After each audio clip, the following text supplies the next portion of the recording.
Hi, My name's J.C. McCauley. I'm Naisha McCauley, and you're watching AccessTV.org.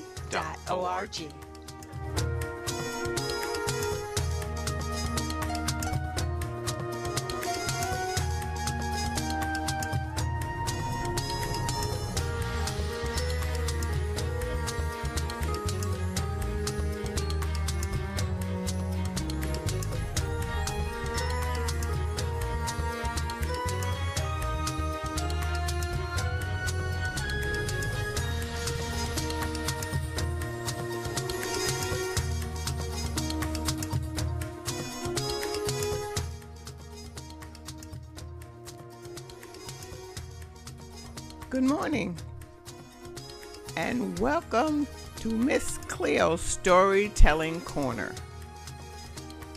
This morning I thought that we would do some biblical storytelling.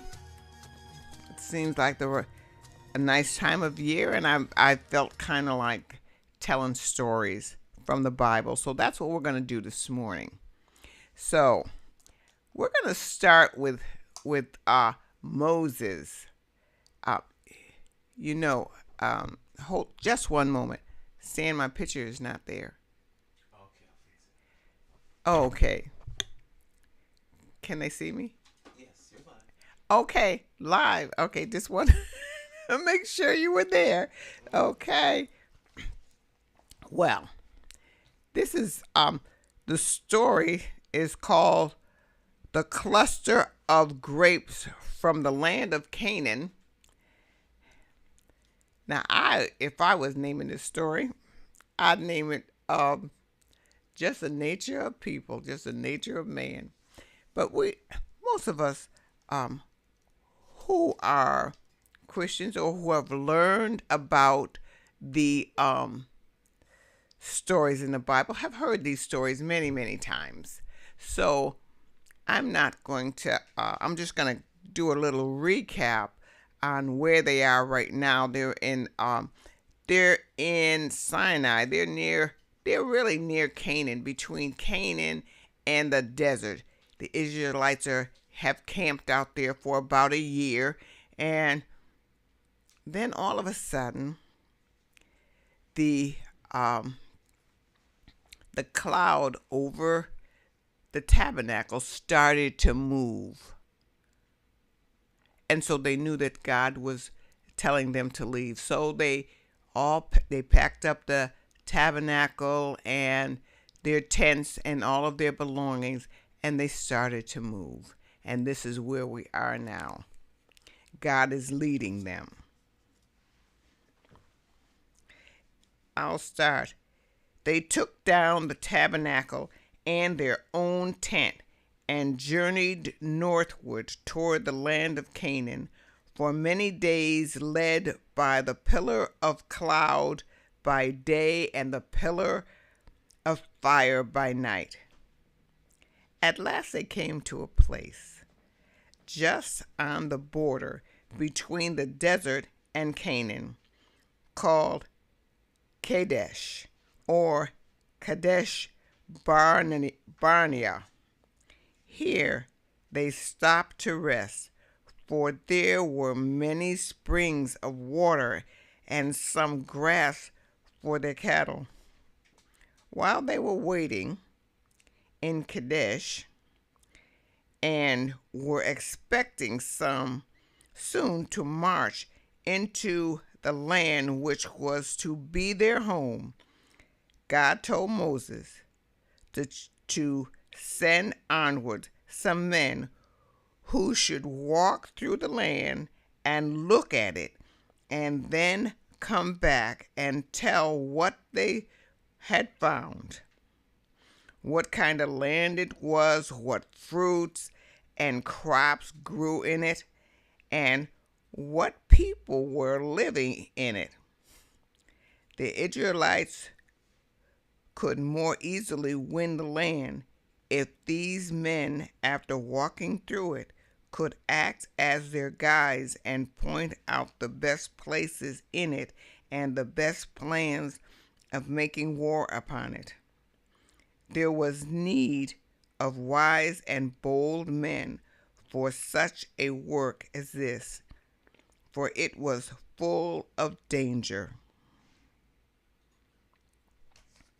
So the first thing that happened as they walked toward this land, they saw these grapes bigger than they had ever seen grapes before.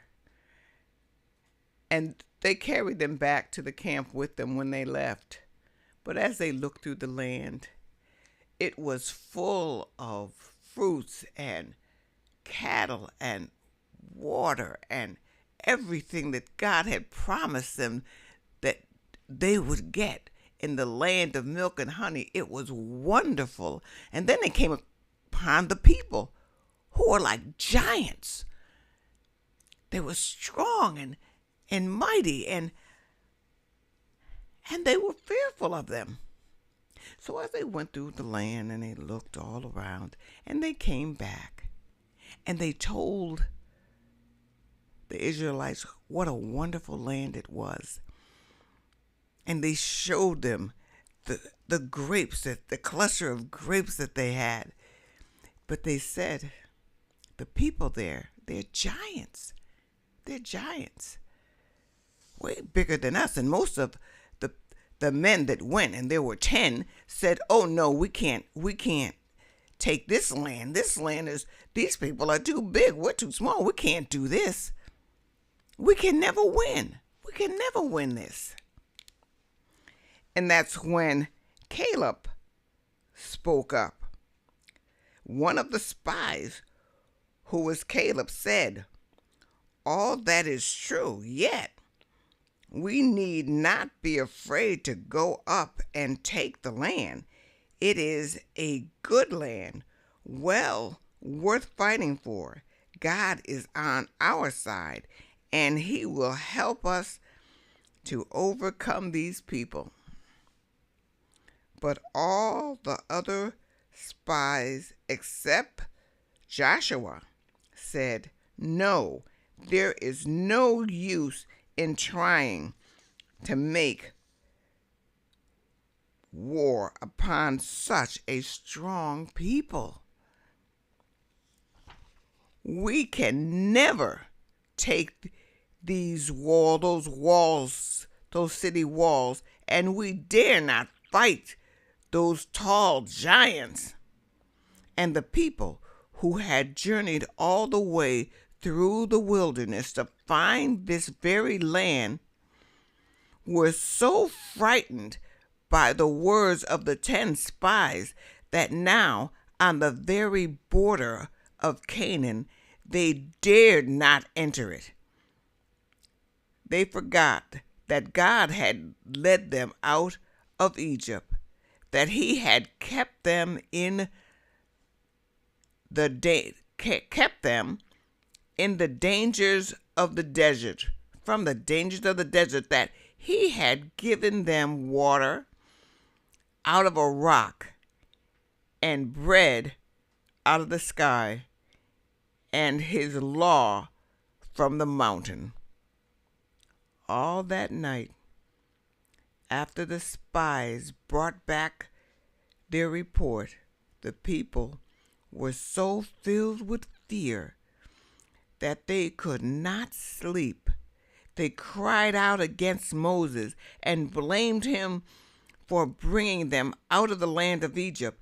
They forgot all their troubles in Egypt, their toil and their slavery, and they resolved to go back to that land. They said, let us choose a ruler in place of Moses, who has brought us into all these evils, and let us turn back to the land of Egypt. Let us turn back to slavery. But Caleb and Joshua, 2 of the spies, said, why should we fear? The land of Canaan is a good land. It is rich with milk and honey. If God is our friend and is with us, we can easily conquer the people who live there.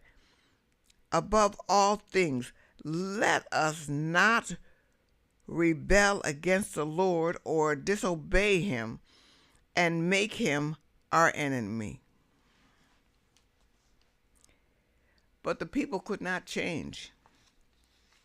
They were not going to go to the land of Canaan. All that they had gone through, all 400 years of slavery, all the trouble they had for getting out of Egypt, all their suffering, they were going to go back to. And as they looked back, they seemed to forget all of that. Well, at least we could eat. At least we had shelter. At least we knew who we are and what to expect. Out here, we know nothing.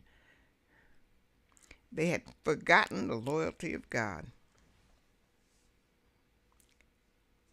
And God told Moses that for every day that the spies had spent in Canaan looking at the land, the people should spend a year in the wilderness, so that they should live in the desert 40 years instead of going at once into the promised land.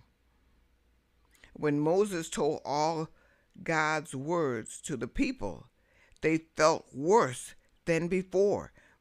They changed their minds as suddenly as they had made up their minds. "Oh, no," they all said.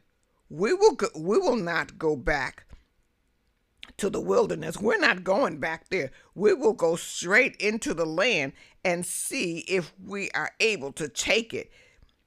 As Joshua and Caleb have said, no way. "You must not go into the land," said Moses, "for you are not fit to go, and God will not go with you. You must turn back into the desert as the Lord has commanded." You know, sometimes it's just too late. Sometimes, when somebody has done all they could for you, and you turn on them, sometimes you just break that little string. And you go over and it's just too late. Well, it's just too late for the Israelites in this situation. "You must not go into the land," said Moses, "for you are not fit to go, and God will not be with you. You must turn back into the desert as the Lord has commanded." As people do. But the people would not obey. They rushed up the mountain and tried to march at once into the land, but they were without leaders and without order, a mob of men, untrained and in confusion. And the people in that part of the land, the Canaanites and the Amorites, came down upon them and killed many of them and drove them away. Then, discouraged and beaten, they obeyed the Lord and Moses and went once more into the desert.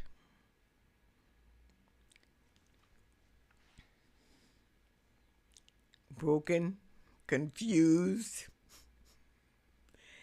they went into the desert. And in the desert, of Paran, on the south of the land of Canaan, the children of Israel stayed nearly 40 years, and all because they would not trust in the Lord. It was not strange that the Israelites should act like children, eager to go back one day and then eager to go forward the next day. Through 400 years, they had been weakened by living in the hot land of Egypt, and their hard lot as slaves had made them unfit to care for themselves. They were still in heart slavish and weak. They were still in heart slavish and weak. I want you to think about this. Moses saw that they needed the free life of the wilderness, and that their children growing up as free men and trained for war would be far better fitted to win the land of promise than they had shown themselves to be. So they went back into the wilderness to wait and to be trained for the work of winning their land in war.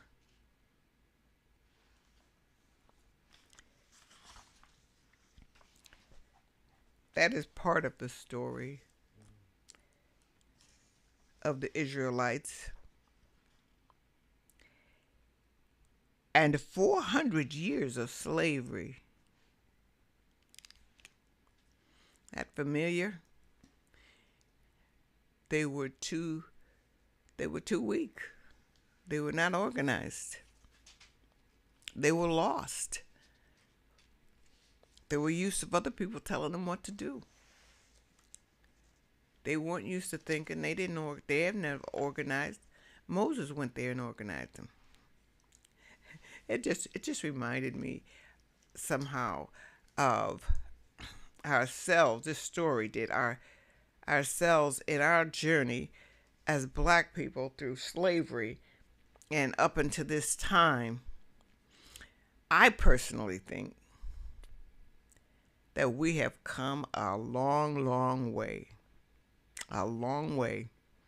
And I think that we should be very proud of ourselves. But we're still in the desert. We haven't come out yet. But we're coming. Have no fear, we're coming. And so right now we're going to go for a little commercial break. And then I will be right back with the next story. Be right back.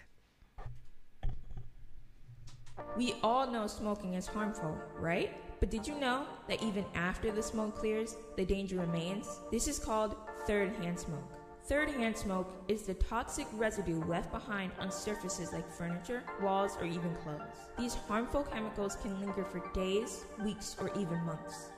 Young children and pets are especially vulnerable. They can ingest these toxins simply by touching contaminated surfaces and then putting their hands or toys in their mouth. The best way to protect your loved ones? Make your home and car completely smoke-free. Remember, it's not just about the smoke you see, but the unseen toxins you leave behind. Protect your family from third-hand smoke. Choose a smoke-free environment.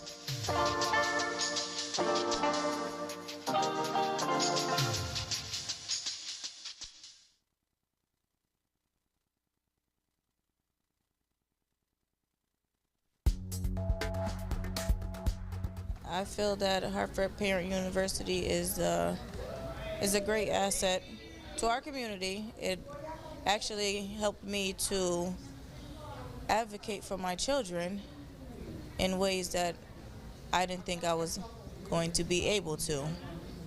And it's very important to know all the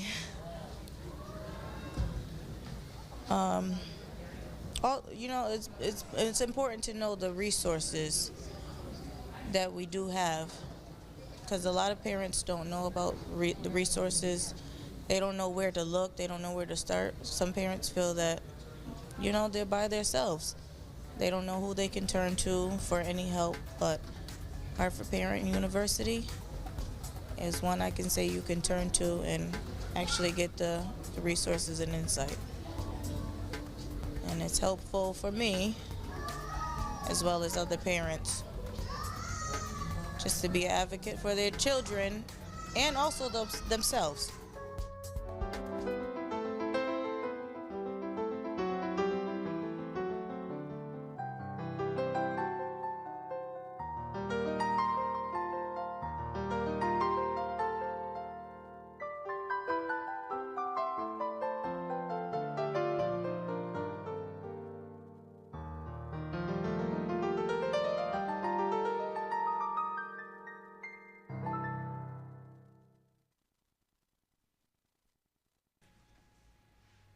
Tell me when I'm on. Welcome back to Miss Cleo Storytelling Corner. Our next part of this story is how the long journey of the Israelites came to an end. And you can look up these stories too. Let me give you let me give you the where you can find them. I'm sure most of you who have heard these stories before know where to find them. But I got the cluster of grapes from the land of Canaan is Numbers 13:1 to 14:45. That's that first story that I told you.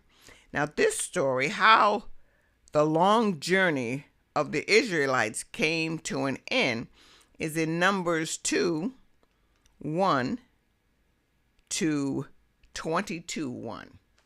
So if you care to look up the story in the Bible, that's where you would find it. So the Israelites, after coming to the border of the promised land, went back into the wilderness to wait there until all the men who had sinned against the Lord in not trusting him should die. Moses knew that the men who had been slaves in Egypt were in their spirit slaves still, and could not fight as brave men to win their land. There was need of men who had been trained up to a free life in the wilderness, men who would teach their children after them to be free and bold. They stayed for nearly all the 40 years of waiting in the wilderness of Paran, south of Canaan. Very few things happened during those years. The young men, as they grew up, were trained to be soldiers, and one by one the old men died until very few of them were left. When the 40 years were almost ended, the people came again to Kadesh. For some reason, they found no water there. Perhaps the wells from which they had drawn water before were now dried. The people complained against Moses, as they always complained when trouble came to them, and blamed him for bringing them into such a desert land where there was neither fruit to eat nor water to drink. only great rocks all around. Then the Lord said to Moses, "Take the rod and bring the people together and stand before the rock and speak to the rock before them. And then the water will come out of the rock, and the people and their flocks shall drink." Then Moses and Aaron brought all the people together before a great rock that stood beside the camp. And Moses stood in front of the rock with the rod in his hand. But he did not do exactly what God had told him to do, to speak to the rock. He spoke to the people instead in an angry manner. "Hear now, ye rebels," said Moses. "Shall we bring you water out of this rock?" And Moses lifted up the rod and struck the rock. Then he struck it again, and at the second blow the water came pouring out of the rock, just as it had come many years before from the rock of Rephaim, near Mount Sinai. And again there was a plenty of water for the people and their flocks. But God was not pleased with Moses, because Moses had shown anger and had not obeyed God's command just as God had given it. And God said to Moses and Aaron, "Because you did not show honor to me by doing as I commanded, you neither of you shall enter the land that I have promised to the children of Israel." Wow. You know what? For many years I wondered and did not understand why Moses couldn't go into the promised land. It always made me very sad that Moses could not go into the promised land. And when I read this, I said, is that why he couldn't go into the promised land? Because God said, do it this way. And Moses did it his way. And that doesn't ever work. Not after God told you to do something and you're going to do it. Now, Moses did what he said, kind of. But God said, speak to the rock. And he didn't speak to the rock because he was angry at the people. So he doesn't get to go into the promised land. How sad is that? When I even read that now, I'm still sad. It still makes me sad that he nor Aaron got to go into the promised land. Well, I'll continue. One act of disobedience cost Moses and Aaron the privilege of leading the people into their own land of promise. About this time, Miriam, the sister of Moses and Aaron, died at Kadesh Barnea. You remember that when she was a little girl, she helped to save the baby Moses, her brother, from the river. She also led the women in singing the song of Moses after the crossing of the Red Sea. And soon after her death, Moses and Aaron and Eleazar, Aaron's son, walked together up the mountain called Hor.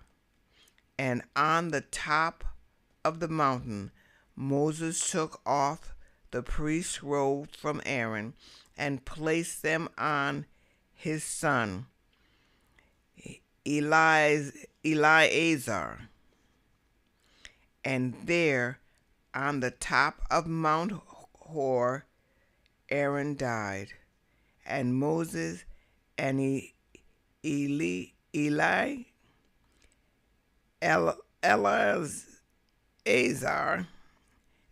you know I'm not pronouncing these right, but you understand that I'm trying my best, buried him. Then they came down to the camp, and Eleazar took his father's place as the priest. While they were at Kadesh Barnea on the south of Canaan, they tried again to enter the land. But they found that the Canaanites and Amorites who lived there were too strong for them. So again they turned back to the wilderness and sought another road to Canaan. On the south of the Dead Sea and southeast of Canaan were living the Edomites, who had sprung from Esau.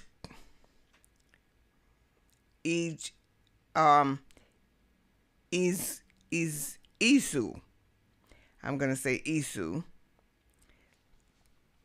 I should have been more diligent in these words before I came, but we're going to proceed. Jacob's brother, as the Israelites had sprung from Jacob. Thus you see the Edomites were closely related to the Israelites. And Moses sent to the king to Edom to say to him, "We men of Israel are your brothers.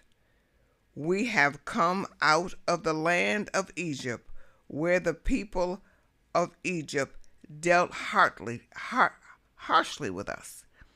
And now we are going to our own land, which our God has promised to us, the land of Canaan. We pray you, let us pass through your land on our way. We will do no harm to your land nor your people. We will walk on the road to Canaan, not turning to the right or to the left, and we will not rob your vineyards nor even drink from your wells, unless we pay for the water that we use." But the king of Edom was afraid to have such a great host of people with all their flocks and cattle go through his land. He drew out his army and came against the Israelites. Moses was not willing to make war on a people who were so close in their race to the Israelites. So instead of leading the Israelites through Edom, he went around it, making a long journey to the south, and then to the east, and then to the north again. It was a long, hard journey through a deep valley, which was very hot. And for most of the journey, they were going away from Canaan and not toward it. But it was the only way, since Moses would not let them fight the men of Edom, which they were on this long journey. While they were on this long journey, the people again found fault with Moses. They said, "Why have you brought us into this hot and sandy country? There is no water, there is no bread except the vile manna of which we are very tired. We wish that we were all back in Egypt again. Now, even I, and I am far from getting God and the Lord, even I getting a little perturbed with these people. These people are getting on my nerves. They hit a little bump, and here they go. I don't know. The Lord is good. The Lord has a lot of patience. But boy, I don't know if I wouldn't just zap these people. But I'm not God. Thank goodness. Thank goodness for that. Because they are complaining again. Then God was angry with the people. Well, and he let the fierce snakes that grew in the desert crawl among them and bite them. These snakes were called fiery serpents, perhaps because of their bright color, or perhaps because of their eyes and tongues, which seemed to flash out fire. Their bite was poisonous, so that many of the people died. Then the people saw that they had acted wickedly in speaking against Moses. For when they spoke against Moses, they were speaking against God, who was leading them. They said, "We have sinned against the Lord, and we are sorry. Now pray to the Lord for us, that he may take away the serpents from us." I don't even believe they were sorry. Sorry? You see to me, they were sorry for the moment. Sorry for the moment when they were in deep trouble. Is that familiar? Does that sound familiar?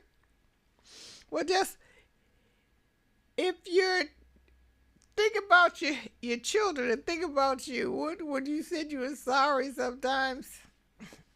Oh, I'm sorry. Oh, I'll never do it again. I'll never do it again.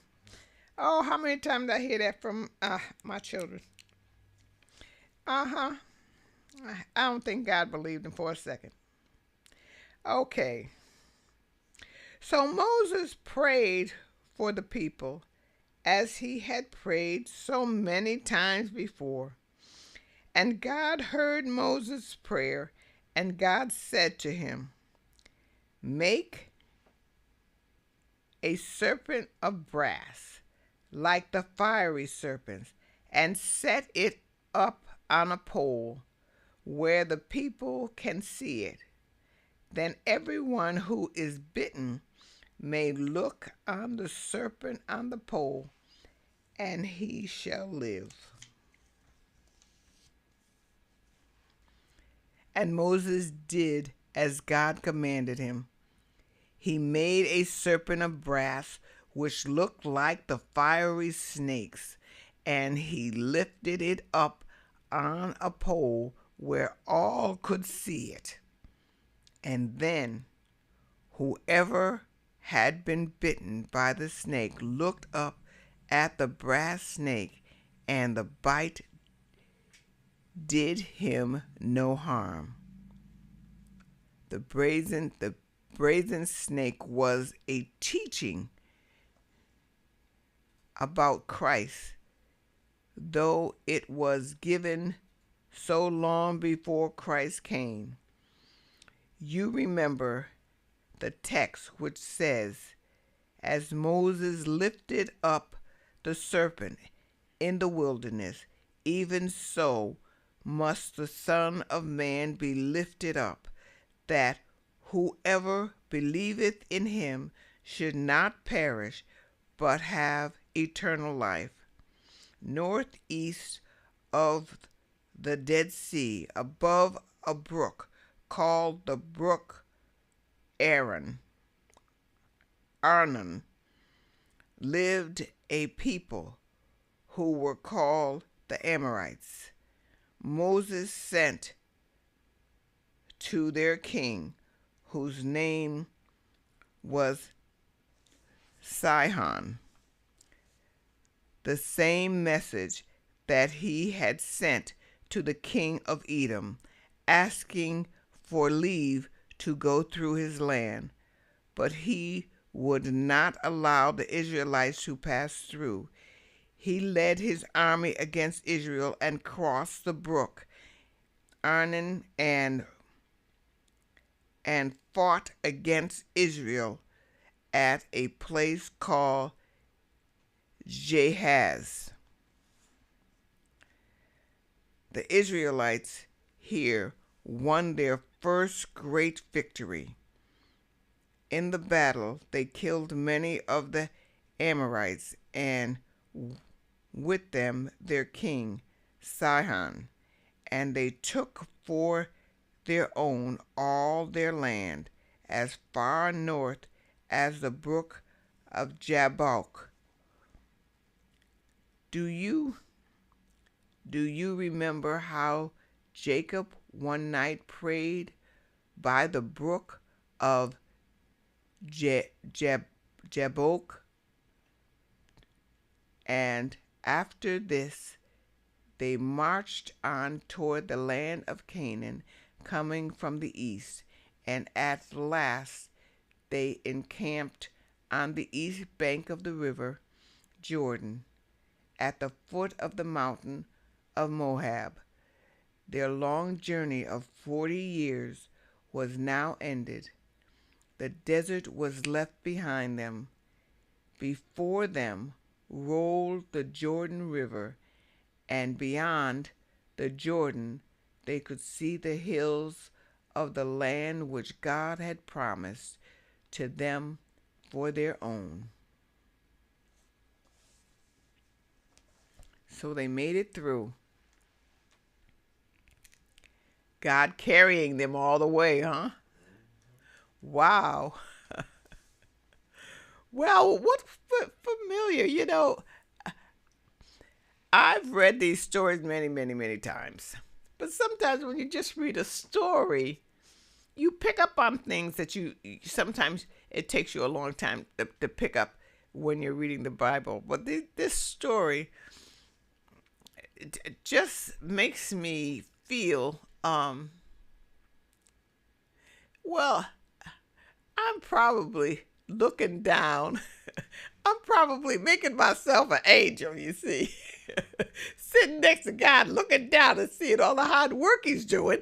And these people just messing up. And, you know, it's good I'm an angel and he's the Lord, because he had a lot more patience than I would have had with these people. And he still has that kind of patience with his people. And it says, you know, the Israelites will always be his people, and there ain't nothing you could do to get rid of them. They're going to be here.